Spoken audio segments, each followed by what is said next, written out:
Assalamualaikum warahmatullahi wabarakatuh. Perkenalkan, saya Triana Febrianti, NPK 149 Angkatan 2019, kelas manajemen 5C. Di sini saya akan mempresentasikan mata kuliah manajemen rantai pasok. Materi pertama dan kedua yaitu tantangan manajemen rantai pasok. Supply chain dan SCM. Supply chain adalah jaringan perusahaan-perusahaan yang secara bersama-sama bekerja untuk memproduksi dan mengantarkan suatu produk ke tangan pemakai akhir.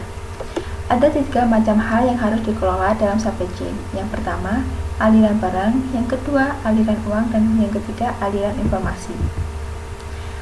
Area cakupan SCM sendiri yaitu kegiatan merancang produk baru, kegiatan mendapatkan bahan baku, kegiatan merancang produksi dan persediaan, kegiatan melakukan produksi, dan yang keempat, kegiatan pengiriman.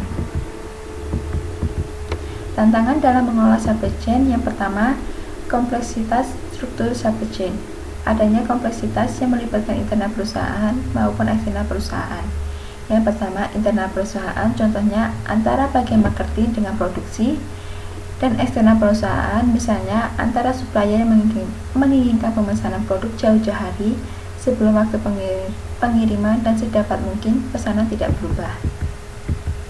Tantangan kedua yaitu ketidakpastian.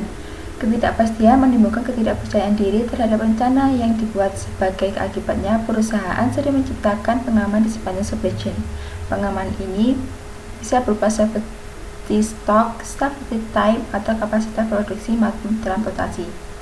Sumber ketidakpastian yaitu yang pertama, ketidakpastian pembeli, kedua, ketidakpastian dari supplier yaitu terkait dengan pengiriman harga, kualitas maupun kuantitas, yang ketiga, ketidakpastian internal yang bisa disebabkan kerusakan mesin, kinerja mesin tidak sempurna, tenaga kerja, serta waktu maupun kualitas produksi. Materi ketiga, distribution network design atau desain lokasi distributor. Pentingnya lokasi adalah salah satu keputusan yang paling penting yang paling dibuat oleh perusahaan adalah di mana akan menempatkan kegiatan operasional mereka. Maka keputusan yang harus diambil adalah selanjutnya oleh manajemen operasional adalah strategi lokasi. Adapun pilihan dalam lokasi tersebut meliputi satu, tidak pindah tempat, kedua, menetapkan lokasi yang sekarang, ketiga, menutup fasilitas yang ada dan pindah ke lokasi lain. Faktor-faktor yang mempengaruhi lokasi, yang pertama, produktivitas tenaga kerja, yang kedua, nilai tukar dan risiko mata uang, ketiga, biaya, keempat, sikap, kelima, kedekatan dengan pasar, keenam, kedekatan dengan supplier, ketujuh, kedekatan dengan pesaing. Metode penentuan lokasi, yang pertama, location factor rating, dan yang kedua, center of gravity technique. Yang pertama, location factor rating adalah sebuah metode penentuan lokasi yang mementingkan adanya objektivitas dalam proses pengenali biaya yang sulit untuk dievaluasi. Faktor yang dipertimbangkan faktor baik kualitatif maupun kuantitatif, dianalisis dengan cara mengkuantifikasi semua faktor. Yang kedua, center of gravity technique merupakan sebuah teknik matematis yang digunakan untuk menentukan lokasi yang paling baik untuk suatu titik distribusi tunggal yang melayani beberapa toko atau daerah.